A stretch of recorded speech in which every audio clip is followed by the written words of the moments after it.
BJP ಕಾರ್ಯಕರ್ತ ಪ್ರವೀಣ್ ನೆಟ್ಟಾರು ಹತ್ಯೆ ಪ್ರಕರಣಕ್ಕೆ ಸಂಬಂಧಪಟ್ಟಂತೆ ತಲೆಮರೆಸಿಕೊಂಡಿದ್ದಂತ ಆರೋಪಿ ಅಬ್ದುಲ್ ರಹಿಮಾನ್ ಬಂಧನವಾಗಿದೆ. ಕೇರಳದ ಕಣ್ಣೂರು ಏರ್ಪೋರ್ಟ್ನಲ್ಲಿ ಎನ್ಐಎಯಿಂದ ಅರೆಸ್ಟ್ ಮಾಡಲಾಗಿದೆ. ಕತಾರ್ನಿಂದ ಕಣ್ಣೂರು ಏರ್ಪೋರ್ಟ್ಗೆ ಬಂದಿದ್ದಂತಹ ಆತನನ್ನ ಬಂಧಿಸಲಾಗಿದೆ. ಅಬ್ದುಲ್ ಸೇರಿದಂತೆ 28 ಆರೋಪಿಗಳ ವಿರುದ್ಧ ಚಾರ್ಜ್ ಶೀಟ್ ಸಲ್ಲಿಸಲಾಗಿತ್ತು. ಆದರೆ ಅಬ್ದುಲ್ ತಲೆಮರೆಸಿಕೊಂಡಿದ್ದ. ಈತ ಸೇರಿದಂತೆ 6 ಆರೋಪಿಗಳ ಬಗ್ಗೆ ಸುಳಿವು ಕೊಟ್ಟರೆ ಬಹುಮಾನವನ್ನ ನೀಡೋದಾಗಿ ಘೋಷಿಸಿದ್ದಂತಹ ಎನ್ಐಎ ಪಿಎಫ್ಐ ಪ್ರಮುಖರ ಸೂಚನೆಯಂತೆ ಪ್ರವೀಣ್ ನೆಟ್ಟಾರು ಕೊಲೆಗೆ ಸಂಚು ರೂಪಿಸಿದ್ದಂಥದ್ದು. ಅಬ್ದುಲ್ ರಹಿಮಾನ್ ಸೇರಿದಂತೆ ಇತರರು ಕೊಲೆಗೆ ಸಂಚು ರೂಪಿಸಿದ್ರು ಅನ್ನೋ ಆರೋಪ ಇದೆ.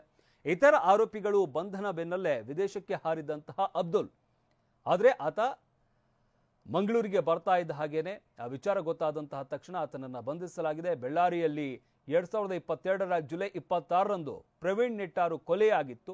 ದಕ್ಷಿಣ ಕನ್ನಡ ಜಿಲ್ಲೆಯ ಸುಳ್ಯ ತಾಲೂಕಿನ ಬೆಳ್ಳಾರಿಯಲ್ಲಿ ಕೊಲೆ ಮಾಡಲಾಗಿತ್ತು.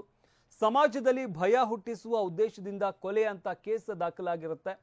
ದೆಹಲಿ ಎನ್ಐಎನಲ್ಲಿ ದಾಖಲಾಗಿದ್ದಂಥ ಎಫ್ಐಆರ್ನಂತೆ ಕಾರ್ಯಾಚರಣೆಯನ್ನು ನಡೆಸಲಾಗಿತ್ತು. ಹಲವರನ್ನ ಈ ಪ್ರಕರಣಕ್ಕೆ ಸಂಬಂಧಪಟ್ಟಂತೆ ಬಂಧಿಸಲಾಗಿತ್ತು. ಆದರೆ ಅಬ್ದುಲ್ ರಹಿಮಾನ್ ತಲೆಮರೆಸಿಕೊಂಡು ಹೋಗಿದ್ದ. ಆತ ಕೇರಳದ ಕಣ್ಣೂರಿನ ಏರ್ಪೋರ್ಟ್ಗೆ ಆಗಮಿಸಿದಂತಹ ಖಚಿತ ಮಾಹಿತಿ ಮೇರೆಗೆ ಎನ್ಐಎ ಅಧಿಕಾರಿಗಳು ಆತನನ್ನ ಬಂಧಿಸಿದ್ದಾರೆ.